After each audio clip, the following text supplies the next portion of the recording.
इस्तीफा कानून, नया राजनीतिक भूचाल, टीडीपी और जेडीयू का बड़ा रुख।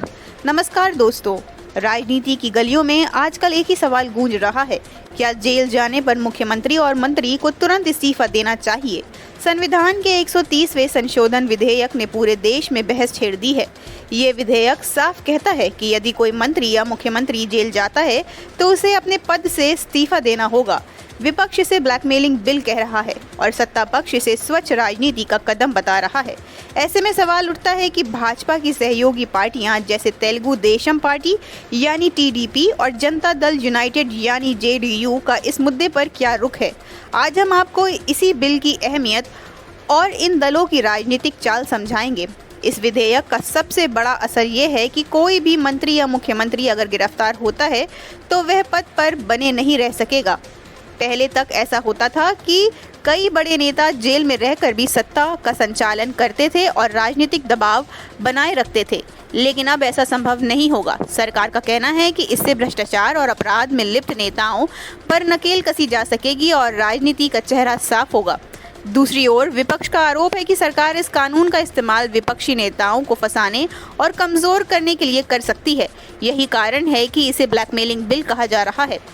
अब बात करते हैं भाजपा की सहयोगी पार्टी तेलुगु देशम पार्टी यानी टीडीपी की। आंध्र प्रदेश की राजनीति में टीडीपी की भूमिका बेहद अहम है। नारा चंद्रबाबू नायडू के नेतृत्व में पार्टी ने भ्रष्टाचार और सुशासन के मुद्दे पर अपनी छवि मजबूत की है। टीडीपी ने इस बिल का समर्थन किया है, लेकिन एक शर्त के साथ। पार्टी का कहना है कि कानून तो ठीक है, लेकिन इसका इस्तेमाल ईमानदार नेताओं को परेशान करने के लिए नहीं होना चाहिए। टीडीपी चाहती है कि इससे फॉल्स केस से बचाने का प्रावधान भी हो, ताकि विपक्षी दलों पर झूठे आरोप लगाकर सत्ता से हटाने की राजनीति ना हो। अब बात करते हैं बिहार की पार्टी जनता दल यूनाइटेड यानी जेडीयू। मुख्यमंत्री नीतीश कुमार लंबे समय से स्वच्छ राजनीति और गुड गवर्नेंस की बात करते आए हैं। जेडीयू ने इस बिल का खुलकर समर्थन किया है और इसे लोकतंत्र में सुधार की दिशा में बड़ा कदम बताया है। नीतीश कुमार का कहना है कि अगर कोई मंत्री जेल जाता है तो उसका पद पर बने रहना नैतिक रूप से गलत है। जनता का विश्वास तभी कायम रह सकता है जब अपराध में फंसे नेताओं को तुरंत पद से हटाया जाए।